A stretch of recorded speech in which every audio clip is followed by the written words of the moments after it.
the invisible bone.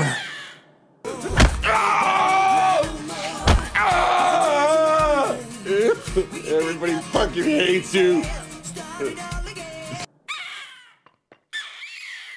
Hello दोस्तों, मैं हूं आपका होस्ट एंड दोस्त विनोद कुमार कुशवाहा और आप देख रहे हैं सिने टॉकर चैनल। तो आज के इस वीडियो में हम पीसमेकर टीवी सीरीज के एपिसोड नंबर 2 की स्टोरी को आपके सामने एक्सप्लेन या रिकेप करने वाले हैं।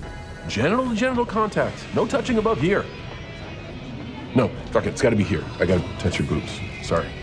और हम पिछले एपिसोड के अंत में देख चुके हैं कि क्रिस अपनी रात को रंगीन बनाने के बाद मेटा गर्ल या बटरफ्लाई के एक मेंबर से बहुत बुरी तरह से पिटते हुए और अपनी जान बचाकर कूदने के बाद अपनी जान को बचाते हुए उसका काम तमाम कर देता है। और हमें इस एपिसोड में ये दिखाने की कोशिश की गई है कि पुलिस के दस्तक देने के बाद वो यहाँ से कैसे निकलता है।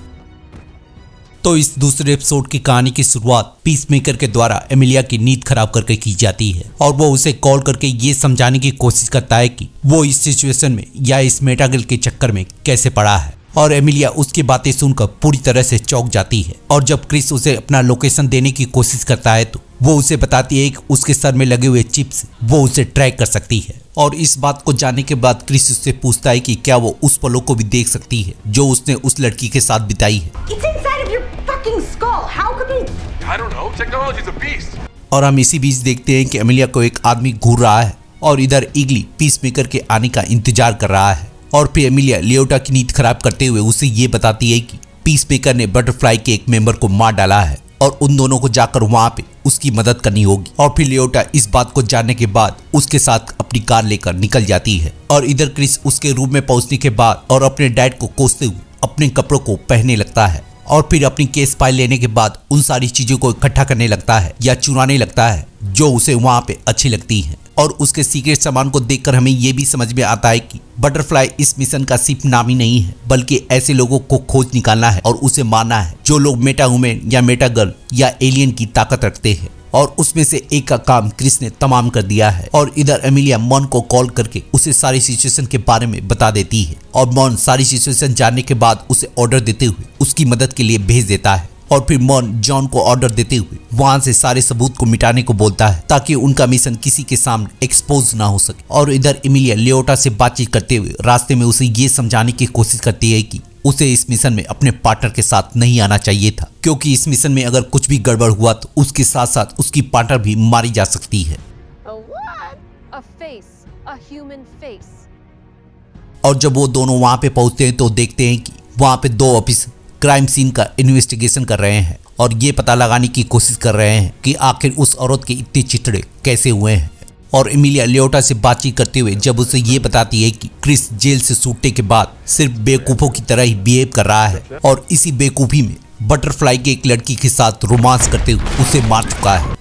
और लियोटा उसे समझाने की कोशिश करती है कि क्रिस ने लगभग 4 साल अपनी जिंदगी जेल और हॉस्पिटल में बिताई है और जेल की यादों को भुलाने के लिए वो थोड़ी बहुत मस्ती तो जरूर ही करेगा। और फिर एमिलिया क्रिस को कॉल करके ये जानने की कोशिश करती है कि वो अंदर क्या कर रहा है और उसे ये भी बताती है कि बाहर उसका पुलिस इंतजार कर रही है और इसीलिए उसे कोई और रास्ता ढूंढना होगा। और ये जानने के बाद क्रिस उन्हें बताता है कि उन्हें ईगली को ढूंढना होगा और जब वो कार से बाहर हाथ निकालकर बैग की आवाज करेंगे तो वो चिप समझकर उनके पास आ जाएगा। और जब क्रिस टूटी हुई खिड़की से बाहर का नजारा देखने की कोशिश करता है तो पुलिस वाले की नजर उस पे पड़ जाती है। और इस नजारे को जानने के बाद सोफी बाहर जाने वाले सारे रास्तों पे पैरा लगा देती है। और इस बात को जानने के बाद एमिलिया उसे बताती है कि उसे वहां से निकलने के लिए किसी भी बालकनी से जंप मारना होगा। और हम देखते हैं कि सोफी और उसके साथी उसे पकड़ने के लिए सीढ़ी और लिफ्ट के रास्ते से ऊपर जाने लगे हैं। और जब क्रिस इस सिचुएशन से भागने की कोशिश करता है तो उसे हर रास्ते पे पुलिस ही मिलती है। और फिर क्रिस एक फ्लोर ऊपर जाते हुए किसी कमरे का दरवाजा खटखटाने के बाद उसके अंदर घुस जाता है और अंदर घुसने के चक्कर में उसका सारा सामान गिर जाता है और वो उसे धमकी देते हुए या रिक्वेस्ट करते हुए उसे सारे सामान को उठाने को बोलता है। और जब वो क्रिस के कहने पे सामान उठा रहा होता है तो उसकी बीवी की एंट्री होती है और पुलिस वाले उनके दरवाजा ना खोलने की वजह से उनके रूम को छोड़कर सारे रूम की तलाशी लेने लगते हैं। और फिर क्रिस अपने भागने का रास्ता देखने के बाद उनके हाथ पांव बांधने के लिए उसी की बीवी से रस्सी मांगता है। और जब उसकी बीवी उसे रस्सी लाकर देती है तो उसे देखकर और उसके कलेक्शन को देखकर उससे इंप्रेस हो जाती है। Fuck yeah. Yeah. और जब उसके पति को यह एहसास होता है कि उसकी पत्नी क्रिस पर डोरे डाल रही है तो सिंड्रेला को लेकर उन दोनों में बहस हो जाती है और क्रिस उनकी बातें सुनते हुए जब अपना काम कर ही रहा होता है, पुलिस उसके दरवाजे पे दस्तक दे देती है और फिर क्रिस उसकी बीबी को बांधने के बाद बालकनी से कूदने के लिए चला जाता है और हम नीचे देखते हैं कि एमिलिया और लियोटा भी उसे लेने के लिए पीछे पहुंच चुकी है। और जब पुलिस वाले दरवाजा तोड़ने के लिए तैयार होते हैं, क्रिस अपना सामान नीचे वाली बालकनी पे फेंक उस बालकनी से उस पे कूद जाता है और फिर बच्चे से हेलो बोलने के बाद फिर से सामान को फेंक वही काम करता है। और फिर हम देखते हैं कि सोफी का साथ देने के लिए और भी पुलिस वाले वहां पे पहुंच जाते हैं और सोफी उन्हें ऑर्डर देते हुए पीछे जाने को बोलती है और क्रिस सोफी के नजरों से बचते हुए कूदना जारी रखता है। God damn it! और जब एमिलिया पुलिस वालों को आते हुए वहां पे देखती है तो क्रिस को बचाने के लिए अपनी कार से बाहर निकल जाती है और फिर इसी बीच क्रिस अपने कीमती सामान को नीचे फ्लोर पर फेंकने के बाद कूद जाता है।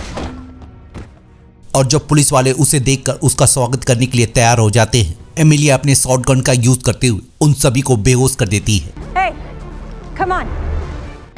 और क्रिस आखिरी बार कूदते हुए नीचे पहुंच जाता है और जब वो दोनों भाग रहे होते हैं तो सोफी उन्हें रोकने के लिए फायर करने लगती है और क्रिस अपने साइड किक को बुलाने के बाद और उसके अंदर जाने के बाद कार में बैठ जाता है और फिर क्रिस के कहने पर लियोटा उन्हें पुलिस वालों से दूर ले जाती है। और इधर हम देखते हैं कि जॉन अपने हाथ का कमाल दिखाते हुए क्रिस का सारा इल्जाम उसके फादर पे डाल देता है और इस बात को जानने के बाद मॉन उसकी बेवकूफी पे गुस्सा होते हुए उसे बताता है कि मैं अब सोचने लगा हूं कि तुम पूरी तरह से इडियट हो। और जब वो लोग वहां पे दस्तक देते हैं तो मॉन जॉन से सच्चाई बताने को मना करता है और जब जॉन क्रिस के घाव पे टाके लगा रहा होता है तो उसे डायबिएट बुलाने की वजह से वो उस पर गुस्सा हो जाता है। और इधर तीनों मिशन को सीक्रेट रखने का जिक्र करते हुए उस औरत के बारे में बातचीत कर रहे होते हैं और इस बारे में जानने की कोशिश करने लगते हैं कि आखिर उसे उनके मिशन के बारे में कैसे पता चला है। और एमिलिया का सबसे पहले शक एमेंडा वॉलर पे जाता है और वो उसे बताती है कि उसे लगता है कि एमेंडा वॉलर ही इस सीक्रेट को उन्हें बता रही है, जिसे सुनने के बाद लियोटा उन्हें बताती है कि वो ऐसा नहीं कर सकती है। और जब मॉन भी उसकी बात पे सहमत होता है तो एमिलिया स्टारफिश के इवेंट का जिक्र करते हुए उसे बताती है कि वो अपना काम निकलवाने के लिए किसी को भी चारा बना सकती है और मेरी आंखों के सामने ही अपना लक्ष्य पूरा करने के लिए उसने कर्नल की भी बलि चढ़ा दी थी। और उसे सारे पहलू समझाते हुए ये बताती है कि तुम इस मिशन को लीड कर रहे हो तो तुम ये काम नहीं कर सकते हो और मैं अपनी जान पे खेलकर इस मसलमैन वीकली की जान बचाने के लिए गई थी और क्रिस का भी इसी चक्कर में कांड होने वाला था तो वो भी बिल्कुल नहीं हो सकता है। और अगर ये काम वॉलर नहीं कर सकती है और ना ही हम कर सकते हैं तो ये काम इसने किया होगा। और जब लियोटा ऑब्जेक्शन करती है तो वो उसे बताती है कि आखिर यहाँ तक पहुँचने का तुम्हारा क्वालिफिकेशन क्या है और मुझे कैसे पता होगा कि तुम उनमें से नहीं हो। और क्रिस इंटरप्ट करते हुए उसे बताता है कि ये वो बिल्कुल नहीं हो सकती है क्योंकि उसे इगली भी पसंद करता है और वो उसे याद दिलाती है कि इगली ने उसे काटा था। और क्रिस इशारा करते हुए उनका शक जॉन की तरफ मोड़ देता है और एमिलिया उन्हें कंफर्म करती है कि जॉन ऐसा कभी भी नहीं कर सकता है Thank you. क्योंकि उसके पास धोखा देने के लिए जिगरा नहीं है। और जब सभी इस चीज पे बहस करने लगते हैं तो क्रिस को इस बात का याद आता है कि उसने बटरफ्लाई की केस फाइल को पढ़ लिया था और इस बात को जानकर मॉन उसके ऊपर फट पड़ता है I thought it would be safer on me than in the car unattended. और उसे बताता है कि तुम्हें बिल्कुल भी अंदाजा नहीं है कि हम लोग की लड़ाई किसके खिलाफ है और इस देश का नसीब हमारे मिशन पे टिका हुआ है। And nobody told me that. और क्रिस उसे जवाब देता है कि मुझे किसी ने भी नहीं बताया है कि ये बटरफ्लाई किस चिड़िया का नाम है। और तभी मॉन का फोन आ जाने की वजह से सारा मामला शांत हो जाता है और मॉन को कॉल से पता चलता है कि पीसमेकर को कुछ लोग जान चुके हैं और लियोटा को ऑर्डर देते हुए उसे समझाने की कोशिश करता है कि वो उनको रिश्वत देकर उनका मुंह बंद कर दे ताकि वो लोग कभी भी पीसमेकर का जिक्र ना कर सके। और लियोटा उसे फनी अंदाज में समझाने की कोशिश करती है। Bribery.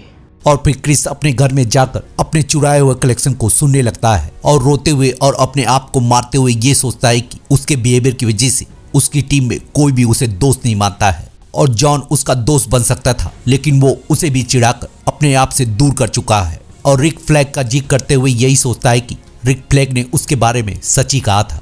Peacemaker. What a joke. और तभी उसका दोस्त विजिलेंटी दस्तक दे देता है। Hey, what the fuck you doing, you fucking stalker?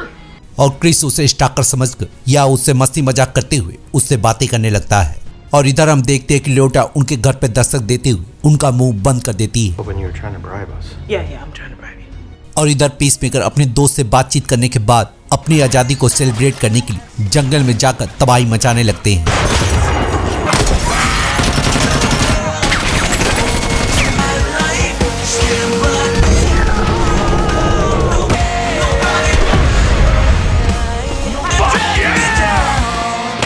और इधर सोफी और लैरी सारी सबूत मिलने के बाद क्रिस के फादर को गिरफ्तार करके जेल ले जाते हैं। और इधर लियोटा अपने पार्टनर से बातचीत करते हुए और एमिलिया की एडवाइस मानते हुए उसे यहाँ से जाने को बोल देती है।